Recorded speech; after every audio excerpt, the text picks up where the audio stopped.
आप सभी को नमस्कार। आज हम छत्तीसगढ़ में जो लगभग 6000 पदों पर भर्ती हो रही है उसमें जो ऑनलाइन कैसे करेंगे उसके बारे में हम पूरी डिटेल में बात करेंगे। क्या है क्वालिफिकेशन और कैसे उसको फॉर्म को proper step by step fill करेंगे। तो चलिए वीडियो स्टार्ट करते हैं और हमारे वीडियो पे बने रहिए। अभी टाइम है 45 दिन का फॉर्म फिल करने का। आप 1 जनवरी से लेकर के आप 15 फरवरी तक फॉर्म फिल कर सकते हैं। फॉर्म फिल करने से पहले आप पूरे वीडियो को देखिए ताकि आप कोई भी गलती ना करें, क्योंकि एक गलती बाद में आपको बहुत भारी पड़ सकता है। चलिए स्टार्ट करते हैं वीडियो। सबसे पहले आप सीजी पुलिस करके आप सर्च कर लेंगे। सर्च करने के बाद जो फर्स्ट लिंक है वहां पे क्लिक करेंगे। क्लिक करने के बाद आप सामने आपको इस तरह से इंटरफेस दिखाई देगा। सीजी पुलिस कांस्टेबल भर्ती में आप आवेदन करना चाहते हैं तो यहाँ क्लिक करेंगे। यदि आप सीएफ में फॉर्म फिल करना चाहते हैं तो यहाँ करेंगे। सीजी पुलिस कांस्टेबल भर्ती है उसमें हम फॉर्म फिल करते हैं। जैसे ही आप उसमें क्लिक करेंगे तो इस तरह से इंटरफेस खुलेगा। तो आप ये मोबाइल नंबर पासवर्ड मांगा जाएगा, तो हम उसके लिए उसके पहले न्यू रजिस्ट्रेशन करना पड़ेगा।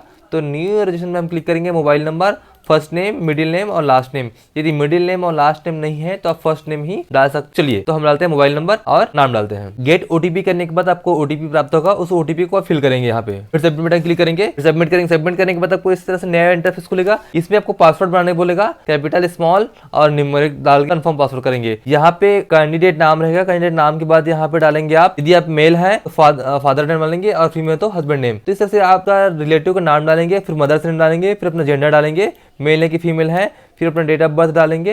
डेट ऑफ बर्थ डालने के बाद आप यहाँ पे डोमिसाइल जो है छत्तीसगढ़ के निवासी हैं तो यदि हाँ तो यस करेंगे, नहीं बाहर से हैं तो नो करेंगे।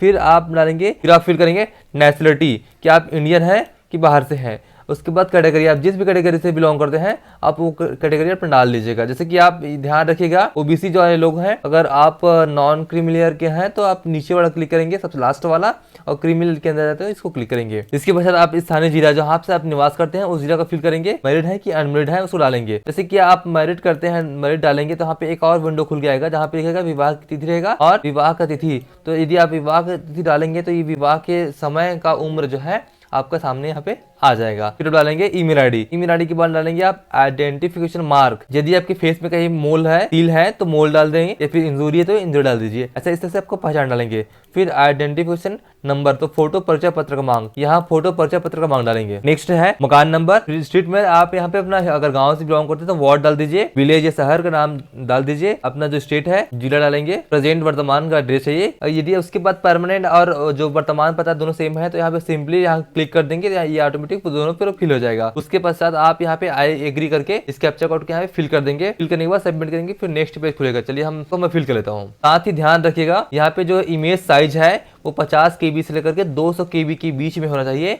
और इसी फॉर्मेट होना चाहिए। आप पहले फोटो, फिर सिग्नेचर, फिर कैंडिडेट का नाम और फिर लेफ्ट थंब का इंप्रेशन।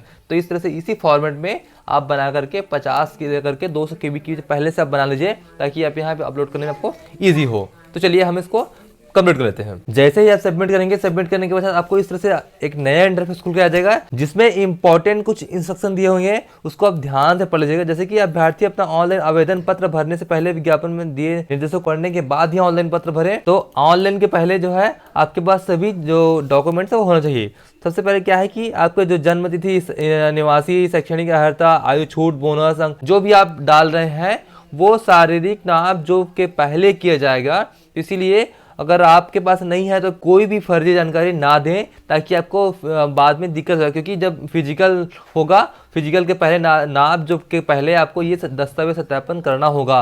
तो इसीलिए सुनिश्चित करें कि जो आप यहाँ पे डाल रहे हैं वो आपके पास होना ही चाहिए। इसलिए आप जो है उसको देख कर ही फिल करें। इसीलिए आवेदन पत्र को सफलतापूर्वक सबमिट करने के बाद उसको प्रिंट आउट रखें और जितनी भी जानकारी मांगी गई है उसको अपने साथ रखें और एनालाइज कर लीजिए। उसके बाद ही आप फॉर्म डालिए। तो चलिए आगे बढ़ते हैं। सबसे पहले आप कौन से डिस्ट्रिक्ट डालना चाहते हैं वो दिया गया है, तो आप जो भी डिस्ट्रिक्ट चाहते हैं तो उसके प्रीफेयर के हिसाब से आप अपना जो है डाल सकते हैं। जैसे ही आप यहाँ पे कोई भी जिला सेलेक्ट करेंगे वहाँ पे कौन कौन सा पोस्ट है वो आ जाएगा। जैसे कि मैं यहाँ पे करता हूँ, कोई भी एक जिला कर दिया, आप देखेंगे यहाँ पे सामने आ जाएगा कौन कौन से यहाँ पे पोस्ट है करके। जैसे कि आप जीडी में डालना चाहते हैं या ट्रेड कुक में डाल सकते हैं, तो जो भी अगर अलग अलग देखेंगे तो उसमें अलग अलग वैकेंसीज है, उसके अकॉर्डिंग यहाँ पे सामने आ जाएगा। चलिए देखते हैं, नेक्स्ट देखते हैं क्या क्वालिफिकेशन है। तो मिनिमम आपके पास 10 होना चाहिए, जो 8वीं और 5वीं दिया हुआ है ये जो है ट्राइबल एरिया के लिए है। क्या आप बोनस अंक संबंधित पत्र रखते हैं? अगर एप्लीकेबल है तो यस डालो, नहीं तो फिर नो डाल दीजिए। यदि आपको आयु सीमा में छूट चाहिए, 28 वर्ष से आप अधिक हैं तो आपको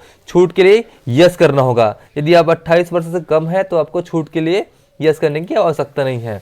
यदि आप यस करेंगे तो आप कौन से कैटेगरी से हैं वो सामने आ जाएगा। ST SC OBC, आप जिस भी कैटेगरी से बिलोंग करते हैं आप उसको फिल कर लेंगे। उसके बाद आएगा क्या आप भूतपूर्व सैनिक हैं, यदि हाँ तो यस करो, नहीं तो नो कर दीजिए। अगर आप नगर सैनिक हैं उसको फिल कर दीजिए, अगर लागू होता है तो। क्या आप सहायक आरक्षक हैं, यदि हैं तो यस कर दीजिए। क्या आपके विरुद्ध कोई दंडिक प्रकरण किसी पुलिस थाने न्यायालय में लंबित विचाराधीन निराकृत हो चुका है, यदि हाँ तो यस करेंगे तो डिटेल खुल के आ जाएगा, और नो करेंगे तो आप भी सिंपली नो कर दीजिए अगर नहीं है तो। यदि ये रोजगार का जीवित पंजीयन है तो क्रमांक और दिनांक डाल लीजिए, यदि नहीं है फिर भी ये सबमिट हो जाएगा। सबमिट करेंगे, सबमिट करने के बाद देखिए सामने फील्ड बेसिक जानकारी है वो सामने आ जाएंगे, तो आप अच्छे ध्यान से देख लीजिएगा। उसके पश्चात आप क्या करेंगे, एग्री कर, आप इसको पूरा चेक कर लेंगे। चेक करने के पश्चात ही इसको आगे बढ़ेंगे। फिर यहाँ पे कैप्चा कोड डाल करके सबमिट करेंगे। कैप्चा कोड डाल करके यहाँ पे आप सबमिट करेंगे। इस तरह से आपके पास एक नया इंटरफेस खुल के आएगा। उसके पश्चात आप कंफर्म करेंगे, कि कंफर्म करने के लिए बोला आपको, कंफर्म करेंगे। कंफर्म करने के बाद सबमिट करेंगे। फिर आपके सामने ये अभी आपका जो है रजिस्ट्रेशन कंप्लीट नहीं हुआ है, जब तक आप 200 रुपये नहीं करेंगे